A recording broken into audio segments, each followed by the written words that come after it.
வீடியோவில் வந்து பார்த்தீங்கன்னா ஃப்ளிப்கார்ட் இப்போ இன்ட்ரடியூஸ் பண்ணிக்கக்கூடிய ஃப்ளிப்கார்ட் இஎம்ஐ அப்படிங்கிற ஒரு நியூ ஃபியூச்சர் பிளானை தான் இன்றைக்கி நம்ம வீடியோவில் டீட்டெயிலாக ரிவ்யூ பண்ண போகிறோம். ஸோ இந்த வீடியோ வந்து பார்த்தீங்கன்னா ஒரு எஜுகேஷனல் பர்பஸ் மட்டும்தான். ஸோ வீடியோவை ஃபுல்லாகவே பாருங்கள், உங்களுக்கு ஒர்த்தாக இருந்ததுன்னா அதுக்கப்புறமா ட்ரை பண்ணுங்கள். ஸோ இது வந்து சேஃபாக செக்யூராக இல்லையா என்ன அப்படிங்கிறத எல்லாத்தையும் இந்த வீடியோவில் டீட்டெயிலாக எக்ஸ்பிளைன் பண்ணுறேன். ஸோ அதை பற்றின டீட்டெயிலாக பார்க்கலாம். அதுக்கு முன்னாடி நீங்கள் இது வரைக்கும் நம்மளோட சேனலுக்கு சப்ஸ்கிரைப் பண்ணலை அப்படின்னா மறக்காமல் சப்ஸ்கிரைப் பண்ணி ஃபாலோ பண்ணிக்கோங்க. ஸோ இப்போ வந்து பார்த்தீங்கன்னா ஃப்ளிப்கார்ட் வந்து பார்த்தீங்கன்னா நோ காஸ்ட் இஎம்ஐ அப்படிங்கிற நேம்லையும் அதே மாதிரி ஃப்ளிப்கார்ட் இஎம்ஐ அப்படிங்கிற மாதிரியும் வந்து மென்ஷன் பண்ணியிருக்காங்க. இது ஆல்ரெடி இருந்த ஒரு ஃபியூச்சர் தான். ஸோ இடையில வந்து பார்த்தீங்கன்னா இந்த ஒரு ஃபியூச்சரை நிறைய பேர் அன்வான்டாக ஹேக்கர்ஸ் வந்து ஹேக் பண்ணி நிறைய பேரோட பணத்தை வந்து ஆட்டை போட்டாங்க. ஸோ அதுக்கப்புறம் வந்து பார்த்தீங்கன்னா இந்த ஒரு ஆப்ஷன் வந்து ரிமூவ் ஆகிருந்தது. அதுக்கப்புறம் இப்போ மறுபடியும் வந்து பார்த்தீங்கன்னா அதே ஒரு ஃபியூச்சரை திருப்பி கொண்டு வந்திருக்காங்க. ஸோ நம்மள நிறைய பேர்கிட்ட வந்து பார்த்தீங்கன்னா கிரெடிட் கார்டு இருக்காது. ஸோ ஏதாவது ஒரு ஆஃபர் டைமில் நம்ம வந்து ஒரு பொருளை வந்து இஎம்ஐயில் பர்ச்சேஸ் வந்து பண்ணணும் அப்படின்னு நினைப்போம். ஸோ அந்த மாதிரி இருக்கும்போது நமக்கு வந்துட்டு இந்த மாதிரியான ஃபியூச்சர் வந்து கண்டிப்பாக உங்களுக்கு யூஸ் ஆகும். இது எந்த அளவுக்கு உங்களுக்கு யூஸ் ஆகுதோ அந்த அளவுக்கு இதில் வந்து பார்த்தீங்கன்னா ஆபத்தும் இருக்குது அப்படின்னு தான் வந்து சொல்லணும். ஸோ ஆல்ரெடி நம்ம வந்து நிறையவே இதில் வந்து அனுபவப்பட்டு அடிபட்டு மிதிப்பட்டு தான் வந்திருக்கோம். ஸோ அதை வச்சு உங்களுக்கு நான் எக்ஸ்பிளைன் பண்ணுறேன். ஃபஸ்ட்டு எப்படி அப்ளை பண்ணுறது அப்படிங்கிறதையும் அதுக்கப்புறம் இதனால் வரக்கூடிய பிரச்சனைகள் என்ன அப்படிங்கிறதையும் சொல்கிறேன்.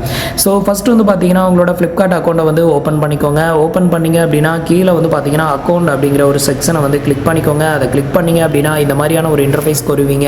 இதில் வந்து பார்த்தீங்கன்னா ஃப்ளிப்கார்ட் இஎம்ஐ அப்படின்னு சொல்லி மென்ஷன் பண்ணியிருப்பாங்க. ஸோ இந்த ஒரு ஃபியூச்சர் தான் நம்ம வந்து கிளிக் பண்ணணும்.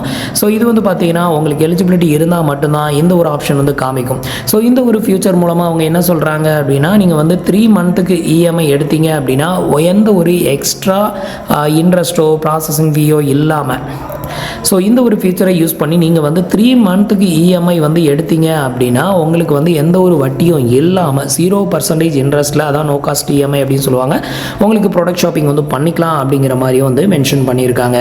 ஸோ இதுக்கு வந்து பார்த்தீங்கன்னா அப்ளை பண்ணுறது ரொம்ப சிம்பிள் தான். எப்படி அப்ளை பண்ணுறதுன்னு சொல்கிறேன். இப்போ வந்து பார்த்தீங்கன்னா அந்த ஆப்ஷனை வந்து கிளிக் பண்ணுறேன். இதை கிளிக் பண்ணதுமே உங்களுக்கு எவ்வளோ கிரெடிட் லிமிட் வந்து கொடுக்குறாங்க அப்படிங்கிறத காமிச்சிடும். இப்போ எனக்கு வந்து பார்த்தீங்கன்னா ஃபைனலாக கொடுத்த எலிஜிபிள் அமௌண்ட் வந்து பார்த்தீங்கன்னா கிட்டத்தட்ட ஒரு 85,000 நமக்கு வந்து கிரெடிட் லிமிட்டாக வந்து கொடுத்துருக்காங்க. ஸோ இதை வந்து ஆக்டிவேட் வந்து பண்ணுறதுக்கு என்னென்ன டாக்குமெண்ட் வந்து வேணும் அப்படின்னு சொல்லியிருக்காங்க பாருங்க. Original pan card, Aadhaar card number மட்டும் இருந்தால் போதும்.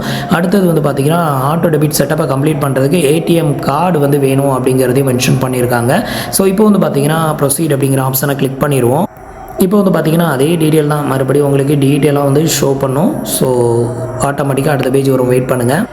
இப்போ வந்து பார்த்தீங்கன்னா பேஜ் வந்து லோட் ஆகுது. ஸோ கொஞ்சம் டைம் வந்து வெயிட் பண்ணுங்கள். இதில் வந்து பார்த்தீங்கன்னா ஆட்டோ டெபிட் செட்டப்பை வந்து கம்ப்ளீட் பண்ண சொல்லும். ஸோ இதுக்கு வந்து பார்த்தீங்கன்னா ப்ரொசீட் டு மேண்டேட் செட்டப் அப்படிங்கிறத கிளிக் பண்ணுங்கள். அது இது எதுக்காக அப்படின்னு கேட்டிங்கன்னா நீங்கள் வந்து இந்த ஒரு கிரெடிட் லிமிட்டை யூஸ் பண்ணி ஏதாவது ஒரு ப்ராடக்ட்டை வந்து பர்ச்சேஸ் வந்து பண்ணுறீங்க அப்படின்னு வைங்களேன். ஸோ அதுக்கு வந்து பார்த்தீங்கன்னா அது அந்த இதுக்கான இஎம்ஐ அமௌண்ட்டை உங்களோட பேங்க் அக்கௌண்ட்டில் இருந்து ஆட்டோமேட்டிக்காக டெபிட்டட் வந்து பண்ணுவாங்க. ஸோ அதுக்கான ஒரு ஆக்சஸை தான் இவங்க வந்து பண்ண சொல்கிறாங்க. எக்ஸாம்பிளுக்கு நீங்கள் வந்து பஜாஜ் இஎம்ஐ கார்டுக்கு அப்ளை பண்ணுறீங்க அப்படின்னா அதில் வந்து அது மூலமாக நீங்கள் பர்ச்சேஸ் பண்ணக்கூடிய ப்ராடக்ட்டுக்கான அந்த அமௌண்ட்டையும் அவங்க ஆட்டோ டெபிட் தான் பண்ணுவாங்க. அதுக்கு வந்து ஃபஸ்ட்டே ஆட்டோ டெபிட் செட்டப் வந்து கம்ப்ளீட் பண்ண சொல்லுவாங்கள்ல, சேம் ப்ரொசீஜரை தான் இவங்களும் வந்து பண்ண சொல்கிறாங்க. இதுக்கு வந்து பார்த்தீங்கன்னா யூபிஐ இல்லைனா நெட் பேங்கிங் இல்லைனா டெபிட் கார்டு இந்த 3ல் ஏதாவது ஒரு ஆப்ஷனை செலக்ட் பண்ணி நீங்கள் உங்களுக்கான ஆட்டோ டெபிட் செட்டப்பை வந்து கம்ப்ளீட் பண்ணணும். இதை வந்து கம்ப்ளீட் பண்ணி முடிச்சிட்டிங்க அப்படின்னா இது வந்து ஆக்டிவேட்டட் ஆயிரும். இது வந்து ஆக்டிவேட்டட் ஆனதும் உங்களோட அக்கௌண்ட்டில் 85,000 கிரெடிட் லிமிட் வந்து காமிக்கும். ஸோ இந்த 85,000க்குள்ளே ஏதாவது ஒரு மொபைலோ இல்லை எலக்ட்ரானிக்ஸ் ஐட்டம் ஏதாவது நீங்கள் பர்ச்சேஸ் வந்து பண்ண போகிறீங்க அப்படின்னா டேரெக்டாகவே நீங்கள் அதில் வந்து இஎம்ஐ செலக்ட் பண்ணிக்கலாம். எக்ஸாம்பிளுக்கு ஒரு கிரெடிட் கார்டு மாதிரி இது வந்து ஆக்ட் ஆகும். கிரெடிட் கார்டுங்கிறது ஃபிசிக்கலாக இருக்கும், நம்ம அது மூலமாக கூட வேறு ஏதாவது ஷாப்பிங்கு யூஸ் பண்ணிக்கலாம். பட் இந்த ஒரு கிரெடிட் லிமிட்டை ஃப்ளிப்கார்ட்டில் மட்டும் ஏதாவது ஒரு ப்ராடக்ட்டை பர்ச்சேஸ் பண்ணுறதுக்கு நீங்கள் யூஸ் பண்ணிக்கலாம். அது இஎம்ஐயாக இருந்தாலும் சரி இல்லை ரெடி கேஷாக இருந்தாலும் சரி நீங்கள் இதை யூஸ் பண்ணி நீங்கள் பர்ச்சேஸ் வந்து பண்ணிக்கலாம். மினிமம் 3 மந்த்லேருந்து மேக்ஸிமம் வந்து பார்த்தீங்கன்னா 1 இயர் வரைக்கும் கூட இதில் இஎம்ஐயில் நீங்கள் ப்ராடக்ட் ஷாப்பிங் வந்து பண்ணிக்க முடியும். Maximum limit 85,000. ஸோ எனக்கு கொடுத்தது இந்த லிமிட். இந்த லிமிட்டுக்குள்ளே வந்து பார்த்தீங்க அப்படின்னா நம்ம வந்து ஏதாவது ஒரு ப்ராடக்ட்டை இஎம்ஐயில் பர்ச்சேஸ் வந்து பண்ணிக்கலாம். இதுதான் அதுக்கான ப்ரொசீஜர். அதுக்கப்புறம் கரெக்டாக ஆட்டோ டெபிட் வந்து பண்ணுவாங்க. நீங்கள் அந்த டைமில் பேலன்ஸ் மெயின்டைன் பண்ணிக்கணும். இதுக்கான ப்ரொசீஜர். அடுத்தது இதில் உள்ள ஆபத்து என்ன அப்படிங்கிறத சொல்கிறேன். இதுக்கு முன்னாடி எனக்கு வந்து பார்த்தீங்கன்னா இதே மாதிரியான கிரெடிட் லிமிட் கிட்டத்தட்ட 1 lakh வந்து கொடுத்துருந்தாங்க. இந்த 1 lakh வந்து கொடுக்கறது வந்து நமக்கு வந்து ஒரு விதத்தில் இது பெனிஃபிட் தான். நம்ம வந்து ஏதாவது ஒரு பொருளை பர்ச்சேஸ் வந்து பண்ணுறதுக்கு நமக்கு ஏடிஎம் கார்டு கிரெடிட் கார்டு அப்படின்னு எந்த ஒரு ஃபியூச்சரும் தேவை கிடையாது. அது மூலமாக நம்ம பர்ச்சேஸ் வந்து பண்ணிக்கலாம். நோ காஸ்ட் இஎம்ஐலையும் கிடைக்கும், வட்டி இல்லாமையும் வாங்கிக்கலாம். ஸோ இந்த மாதிரியான ஃபியூச்சர் கிடைக்குது. எந்த அளவுக்கு ஃபியூச்சர் இருக்குதோ அந்த அளவுக்கு இதில் டேஞ்சரான ஆபத்துகளும் இருக்குது. என்ன அப்படின்னு கேட்டிங்கன்னா, இந்த மாதிரி உங்களுக்கான கிரெடிட் லிமிட்டை நீங்கள் ஒன்ஸ் ஆக்டிவேட் வந்து பண்ணி வச்சிட்டிங்க அப்படின்னா ஹேக்கர்ஸ் என்ன பண்ணுறாங்க அப்படின்னு கேட்டிங்கன்னா, உங்களுக்கு வந்து கால் வரும். அதாவது ஐவிஆர் கால் மாதிரி தான் வரும். உங்களோட அக்கௌண்ட்டை வந்துட்டு ஒருத்தர் இல்லீகலாக லாகின் பண்ணி ப்ராடக்ட்டை வந்து ஆர்டர் பண்ணியிருக்காங்க, அது நீங்கள் தானா இல்லையா அப்படிங்கிறத கன்ஃபர்மேஷன் பண்ணுறதுக்கு இந்த நம்பரை ப்ரெஸ் பண்ணுங்கள் அப்படின்னு சொல்லும். நீங்கள் வந்துட்டு நம்ம தான் ஆர்டரே பண்ணலையா அப்படின்னு சொல்லிட்டு நீங்கள் நம்பரை ப்ரெஸ் பண்ணுவீங்க. அதுவும் ஐவிஆர் கால் தானே, யாரும் ஓடிபி கேட்கலையே அப்படின்னு சொல்லிட்டு நம்பரை ப்ரெஸ் பண்ணதுமே அப்போ வந்துட்டு இந்த ப்ராடக்ட்டை நீங்கள் ஆர்டர் பண்ணலை அப்படின்னா இதை கேன்சல் பண்ணுறதுக்கு இந்த ஓடிபி என்ட்ரு பண்ணுங்கள் அப்படின்னு சொல்லும். அந்த டைமில் நீங்கள் ஓடிபி என்ட்ரு பண்ணிட்டீங்க அப்படின்னு வைங்களேன், இப்போ உங்க கொடுத்துருக்க இந்த கார்டோட கிரெடிட் லிமிட்டை அவனுங்க ஆட்டையை போட்டுருவானுங்க. இந்த ஒரு அமௌண்ட்டுக்கு எதையாவது ஒரு கிஃப்ட் கார்டை அவனுங்க ஆர்டர் பண்ணிடுவானுங்க. ஸோ இந்த மாதிரி தான் எனக்கும் வந்து நடந்தது. ஸோ அதனால் வந்து பார்த்தீங்கன்னா அமேசான், ஃப்ளிப்கார்ட், அதே மாதிரி லெஸிபே, இந்த மூணுலையுமே இந்த ஒரு டேஞ்சரஸான ஒரு வேலைகள் நடந்துட்டு தான் இருக்குது. நிறைய பேர் வந்து பார்த்தீங்கன்னா இந்த மாதிரி கிரெடிட் லிமிட் யாருக்கு இருக்குதோ அவங்கள தான் டார்கெட் பண்ணுறாங்க. நான் வந்து பார்த்தீங்கன்னா கிட்டத்தட்ட இதே மாதிரியான ஒரு பிரச்சனையில் சிக்கி கிட்டத்தட்ட 15,500 எனக்கு வந்து போயிருச்சு. அதுக்கப்புறம் வந்து பார்த்தீங்கன்னா நான் வந்து சண்டை போட்டு ஒரு வழியாக பேங்க் மூலமாக அதை வந்து ரிட்டர்ன் வாங்கி அந்த அக்கௌண்ட்டை பெர்மனெண்ட்டாக க்ளோஸ் பண்ணிட்டேன். இப்போ மறுபடியும் வந்து பார்த்தீங்கன்னா இது டிஎம்ஐ ஃபினான்ஸ் வந்து இதை வந்து ப்ரொவைட் பண்ணுது. இப்போ வந்து பார்த்தீங்கன்னா இதில் வந்து ஏதாவது அப்டேட் வந்து பண்ணிக்காங்களா இல்லையா அப்படிங்கிறது தெரியல. ஆனால் பழைய அதே ப்ரொசீஜர் தான் இப்போவும் இருக்குது.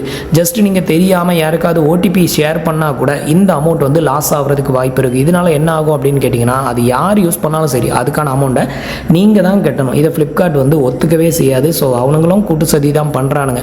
அந்த வீடியோ நான் போடும்போது அந்த வீடியோக்கு கீழே நிறைய பேர் கமெண்ட்டில் மென்ஷன் பண்ணியிருந்தது என்ன அப்படின்னு கேட்டிங்கன்னா, நானும் இந்த மாதிரி ஏமாந்து கிட்டத்தட்ட எனக்கு வந்து 30,000 போயிடுச்சு, 50,000 போயிடுச்சு, வாட்ஸ்அப்பில் ஓடிபி கேட்டான்னு கொடுத்தேன், அதில் எனக்கு 20,000 போயிடுச்சு. ஸோ இந்த மாதிரி நிறைய பேர் வந்து சிக்கிட்டு சீரழிஞ்சாங்க.